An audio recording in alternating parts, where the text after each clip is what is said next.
అంటూ పుట్టినట్టు నా కొరకు ఆ చూకి అందలేదు ఇంతవరకు వచ్చింది గాని ఈడు ఒంటి వరకు వేధించలేదు నన్ను జంట కొరకు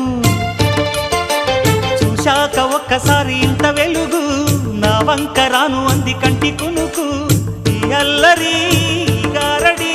నీ లీల అనుకోనా నీ పేరు ప్రేమ అవునా ఇవాళే నిన్ను పోల్చుకుందా